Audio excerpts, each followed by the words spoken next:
So most of my food is it's either in the garden Yeah, and you just go out there and get it or immediately. it's dried goods so it doesn't go off. How long does it take? Amber Temple, a 38-year-old makeup artist from Fort Worth, arrived in Ireland with dreams of romance amid rolling green hills and poetic accents. She envisioned candlelit dinners, cozy fireplaces, and a future full of children and countryside charm. Her matchmaker, Katerina, introduced her to Paul, a rustic Irishman whose quiet confidence intrigued her, until she arrived at his off-grid cottage and reality bit. His cottage looked charming at first. Mosaic kitchen tiles, handmade decor, and the promise of simple living. There was no refrigerator. Fresh garden produce, dried goods, and a wood-burning fireplace were how he weathered the elements.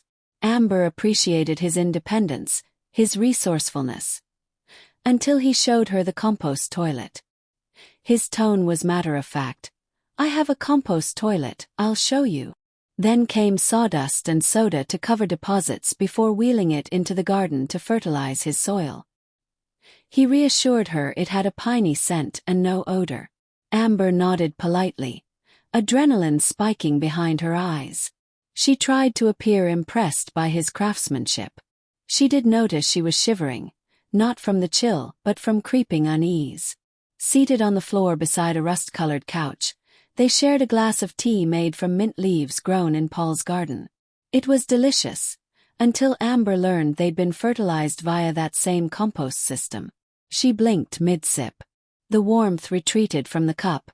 The flavor curdled into disgust. "I took a sip of the tea and it is delicious, and then immediately I think, Paul's duty fertilized this and I am disgusted," she recounted later in earnest. Her heart hammered. She wanted to march out, leave him and his entire lifestyle behind. Her dreams of love felt stabbed by that twist of revelation. In a private confessional later, Amber admitted she felt betrayed, not just by his unconventional routine but by his omission of the details. This wasn't just a lifestyle quirk, it felt like a breach of trust. On one hand, she respected his self-reliance and sustainability. On the other, she was repulsed. "Why would you give me the poo tea?" she lamented. Culturally, it struck a deeper chord. Americans often separate sanitation from sustenance. Here the two were intertwined. Amber's disgust wasn't just about taste. It was about boundaries.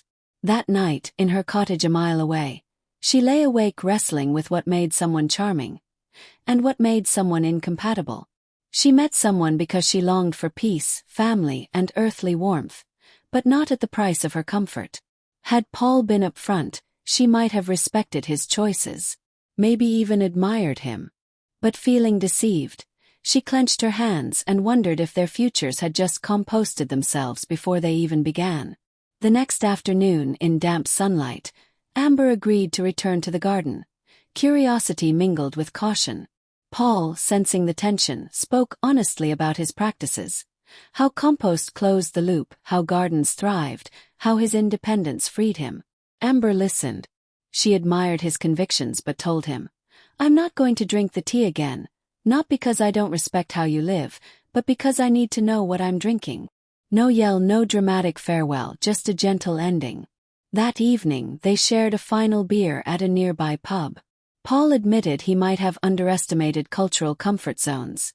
Amber confessed she might have judged too quickly. She kissed him goodbye, the kind of polite, bittersweet press to the cheek. Love, she realized, doesn't always bloom. It sometimes wilts on differences that are more than superficial. On the plane home, Amber stared out at the Atlantic expanse. She'd come seeking romance in a fairy tale countryside and found instead a compost-fueled real-life lesson. She understood now. Love isn't just about chemistry or shared values.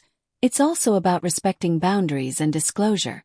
Cultural curiosity matters, but so does the small intimacy of knowing what's growing in your cup. Ireland hadn't failed her. Paul hadn't either. They simply existed in worlds too far apart, one rooted in off-grid ideals, the other in comfort and gentle boundaries. Her future garden might yet bloom, but with soil and tea grown by someone who shares her sense of comfort. Not just her sense of romance.